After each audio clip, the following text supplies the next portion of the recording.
Chennai D நகரில் நேற்று அன்னைக்கு நடந்த ஒரு திருட்டு சம்பவம். ஒரு டீ கடை வாசலில் ஒரு கீர் சைக்கிளோடு வந்து ஆல்ரெடி நிப்பாட்டியிருக்காங்க. அந்த ஓட்டிட்டு வந்த ஒரு இளம் வாலிபர் அவர் என்ன பண்ணுறாரு, டீ ஆர்டர் கொடுத்துட்டு தன்னுடைய மொபைலில் குனிஞ்சு ஏதோ பார்த்துக்கிட்டு இருக்கார். அந்த நேரத்தில் ஒரு கொஞ்சம் வயது முதிர்ந்தவர் தான் வர்றாரு. ரொம்ப பார்க்க ஒரு எக்ஸிக்யூட்டிவான தோற்றம் மாதிரி தெரியுது. வந்தார். ஆல்ரெடி அந்த பையனை வாட்ச் பண்ணியிருக்காரு போல இருக்கு. சைக்கிளில் கையை வைக்கிறாரு, அப்படியே ரிவர்ஸில் எடுக்கிறாரு. அந்த பையன் மேலே இருக்கிற பார்வை மட்டும் அந்த அளவுக்கு விலகலை. சைக்கிள் எடுத்துகிட்டு போயிடுறாரு. ஆக டீக்கு ஆர்டர் கொடுத்துட்டு நிற்கிற நேரத்தில் பூட்டு இல்லாத சைக்கிள், அது கீர் சைக்கிள், எப்படி சுட்டுட்டு போகிறான் பாருங்கள்.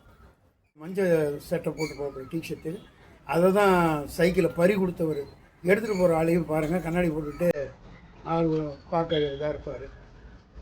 அதை காணொலி நீங்களே பாருங்கள்.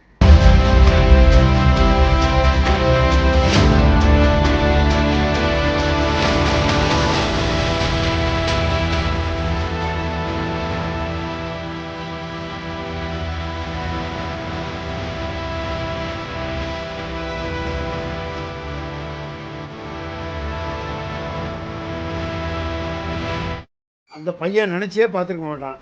அந்த மாதிரி ஒரு பிஸியான இடத்துல எப்படி ஒரு சம்பவம் நடக்குன்னு யாருமே நினச்சி பார்க்கல. உண்மையிலேயே அதிர்ச்சியான ஒரு விஷயந்தான். ஆக எம்ஜிஆர் படத்தில் வர்ற மாதிரி மறு வச்சுக்கிட்டு இது பண்ணுவாங்க திருடங்கள்லாம். கைலி கட்டம் போட்ட சட்டை, கட்டம் போட்ட கைலி கட்டிகிட்டு இருப்பாங்க அப்படிங்கிறதோ, அல்லது அழுக்கு கைலி அழுக்கு இதை வச்சுக்கிட்டு மூட்டையாக தெரியறவங்க தான் திருட்டு பைய அப்படிங்கிறதெல்லாம் கிடையாது. திருட்டுங்கிறது இன்றைக்கி சர்வசாரமாக ஆகி போயிடுச்சு. விஞ்ஞான திருட்டுலேருந்து எத்தனையோ வகையான திருட்டு, அதில் இது ஒரு வகையான திருட்டு. நாம் நம்மளை சேர்ந்தவங்களுக்கும் உஷார் பண்ணணும். அதோட முக்கியம் நம்மளும் உஷாராக இருக்கணுங்கிறத இந்த காணொலி உணர்த்தும்னு நம்புகிறேன்.